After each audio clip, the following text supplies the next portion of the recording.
Imagine waking up in the year 2030, not to an alarm clock, not to a notification, but to a system that already knows you're about to wake up. Your sleep patterns have been monitored all night. Your breathing, your heart rate, your movement, and before you even open your eyes. Your day has already been quietly optimized. Your schedule has been adjusted based on your energy levels. Emails have been sorted and partially answered. Your calendar has been reorganized to avoid unnecessary stress. Traffic has been analyzed, meetings have been shifted, opportunities have been filtered, your finances already updated, your health already evaluated, your tasks already prioritized, and all of this happened without you asking. Now pause for a second, because that moment right there is not science fiction anymore. That is the direction we are moving in. And the uncomfortable truth is, 2030 is not far away. It's close enough that the foundations of that world are already being built right now, quietly, rapidly, and often, invisibly. What we are witnessing isn't just a new wave of technology. It's the emergence of something fundamentally different, not just tools, not just software, but a new layer of intelligence that sits on top of everything. And once that layer becomes powerful enough, it doesn't just assist life, it begins to reshape it completely. So the real question is not just, what will AI look like in 2030? The real question is, what will life feel like when intelligence is no longer rare? Because for all of human history, intelligence has been limited, expensive, slow, human, and suddenly that constraint is disappearing. Right now, most people think they understand AI. They've used chatbots, they've seen AI art. They've heard cloned voices, they've tried automation tools, and because of that they assume this is it, this is AI. But that assumption is a mistake. What we have today is not the final form, it's the early stage, the preview. If you want a better analogy, think about the internet in the 1990s. Back then, people saw basic websites, email, and simple online pages, and they thought that was the internet. They didn't see social media. They didn't see billion-dollar digital economies. They didn't see influencers, streaming platforms, global remote work, or algorithm-driven culture. They were looking at the surface, not the trajectory. And we are making the same mistake with AI right now, because AI is following a similar pattern. First, it appears as a tool, then it becomes infrastructure, and eventually, it becomes the environment itself. That's when everything changes. By 2030, AI likely won't feel like something you use. It will feel like something you exist within. Your phone won't just have AI features. It will be fundamentally AI-driven. Your apps won't just integrate AI. They will be powered by it at the core. Your home won't just be smart. It will be responsive, predictive, adaptive. Your work won't just involve AI, it will depend on it. And when something becomes that deeply embedded, you stop noticing it. It becomes normal, invisible, expected. That's when transformation is complete. But here's where the shift becomes even more significant. Right now, AI mostly responds. You ask a question, it gives you an answer, simple, predictable, contained. But by 2030, that model breaks because AI won't just respond anymore, it will act. This is what people mean when they talk about AI agents. Systems that don't just talk, but execute. Think about the difference. Today, you might ask an AI, what's the best flight? Tomorrow, you won't ask that question at all. Your AI will already know where you want to go, when you prefer to travel, your budget, your schedule, your past behavior, your priorities, and it will handle everything. Search, compare, decide, book, update, notify. Without needing step-by-step instructions. That's not assistance, that's delegation. And when that becomes normal, something fundamental shifts. Because now AI is no longer just helping you think, it's helping you act in the world at scale. And that's where things get disruptive. Because once AI can execute across systems, it starts replacing entire categories of work, not by destroying them instantly, but by compressing them. Tasks that used to take hours become minutes. Work that required teams can be handled by individuals. Processes that needed coordination become automated flows, and this creates a new kind of leverage. A person with AI in 2030 may not just be more productive. They may be operating at a completely different level of output, and that changes how value is created. It changes hiring. it changes competition. It changes what it means to be skilled. Because in that world, effort matters less, direction matters more. Now let's go deeper. Because one of the most overlooked shifts in AI is not technical, it's psychological. By 2030, many people won't just use AI occasionally. They will live with it continuously, meaning they will have something like a persistent AI presence in their life, an AI that remembers not just facts, but patterns. It will remember how you work, how you think, when you hesitate, when you procrastinate, when you're focused, when you're distracted, what motivates you, what drains you, what you say you want, and what you actually do. Over time, that system may begin to understand you in ways that feel almost unsettling, because humans forget, but systems don't. And when something remembers everything, it starts to see you clearly, sometimes more clearly than you see yourself. Now think about the implications of that. On one hand, this could be incredibly powerful. Imagine having a system that helps you stay consistent, learn faster, break bad habits, improve decision-making, align your actions with your goals. It could feel like having a highly intelligent coach, available at all times. But there's another side to this. Because understanding creates influence, and influence at scale becomes power.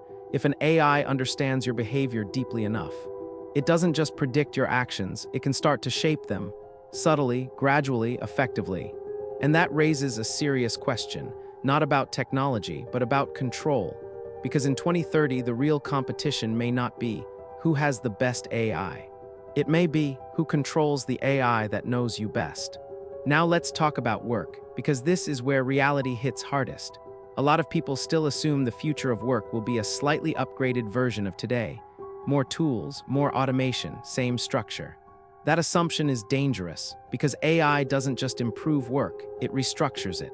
By 2030, work may divide into two very different categories. The first category is work that can be automated, accelerated, or replicated. This includes tasks like writing standard content, data processing, customer support, scheduling, basic design, routine coding, administrative workflows. These tasks don't disappear overnight, but they become less valuable because they become abundant. And when something becomes abundant, its price drops. That's basic economics. The second category is work that requires something AI still struggles with: judgment, taste, responsibility, trust, context. Creativity that comes from lived experience, leadership, human connection. These forms of value don't scale as easily, and that makes them more valuable. So by 2030, the people who thrive may not be the ones who know the most. They may be the ones who can direct systems, make decisions, build trust, create meaning, and take responsibility for outcomes. Because when machines handle execution, humans are pushed toward direction, and that's a very different role. Now here's where things get interesting. Because this shift doesn't just threaten jobs, it also creates opportunity, massive opportunity. By 2030, we may see the rise of what you could call one-person empires, individuals who use AI to build businesses, media brands, services, products, communities, without needing large teams, because AI handles content creation, research, operations, customer interaction, marketing. That means a single person can operate like a small company. This is powerful, but it also creates a new problem, because if everyone has access to leverage, competition increases dramatically, and in that environment, average effort disappears, only sharp execution stands out. Now let's shift to education, because this is one of the systems least prepared for what's coming. Most education today is built around information transfer. Learn this, memorize that, repeat it on a test. But in a world where AI can generate information instantly, that model collapses because the value is no longer in knowing the answer. The value is in asking better questions, evaluating answers, thinking critically, applying knowledge effectively. By 2030, a student may have access to an AI tutor that adapts perfectly to their needs, explaining concepts in multiple ways, adjusting difficulty in real time, providing feedback instantly. This could unlock human potential at a scale we've never seen, but it also creates a challenge. Because if AI can do the work, what does learning mean? And the answer is, learning becomes less about output and more about cognition, how you think, how you reason, how you decide. That's what education must evolve toward. Or it becomes obsolete. Now let's talk about creativity, because this is where things become both exciting and uncomfortable. By 2030, the ability to create will be democratized at an extreme level. Anyone will be able to generate videos, music, art, stories, designs, quickly, easily, at scale. This sounds like a creative explosion, and it is, but it also creates saturation. Because when everyone can create, attention becomes the real scarcity, and that changes the game. Because now it's not about producing content, it's about producing something that stands out, something that resonates, something that feels real. And this is where many people will fail, because they will rely entirely on AI, without bringing anything of their own, and that leads to a kind of creative emptiness, technically impressive, but emotionally hollow. By 2030, audiences may become highly sensitive to this. They will start to feel the difference between content that is generated and content that is expressed. And that difference will define success. Now let's move into something deeper, truth, because this may be one of the most dangerous shifts of all. By 2030, AI-generated media may become indistinguishable from reality. Videos, voices, images, events. All of it can be simulated, convincingly, at scale, and when that happens, verification becomes difficult, trust becomes fragile, and manipulation becomes easier. Because most people don't investigate deeply, they react emotionally, quickly. And in a world where false information can be generated as easily as true information, reality becomes unstable. This is what's called epistemic decay, the erosion of shared truth, and once that starts, societies become vulnerable. Because if people can't agree on what's real, they can't make coherent decisions. So by 2030, one of the most important skills may not be technical, it may be perceptual, the ability to question, to verify, to think independently. Because in a world of synthetic information, clarity becomes power. Now let's zoom out, because all of this leads to a bigger realization. AI is not just a tool, it's a multiplier, it amplifies intelligence, productivity, creativity, influence, and power. And like any multiplier, it depends on what you apply it to. If applied wisely, it could elevate humanity. If applied carelessly, it could destabilize it. So the future is not predetermined, it's shaped by decisions, by incentives, by systems, by people. And that leads to the most important question of all, not what will AI become, but what will we become in response to it? Because by 2030, intelligence may no longer be rare. It may be everywhere, and when that happens, being human may require something deeper. Not just knowledge, but wisdom, not just capability, but responsibility, not just speed, but clarity. Because power without direction is dangerous, and intelligence without values is unpredictable. So when you imagine 2030, don't just imagine smarter machines.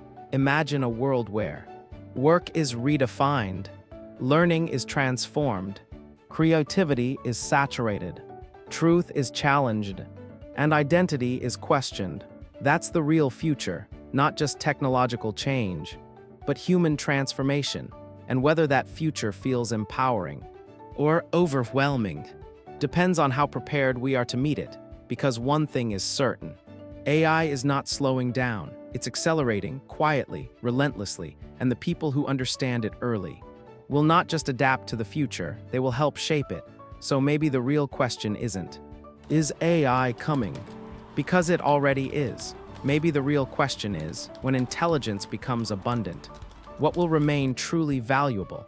And whatever the answer to that is, that's where the future belongs. 2030 is closer than most people think, and when it arrives, the world may not just look different, it may feel different,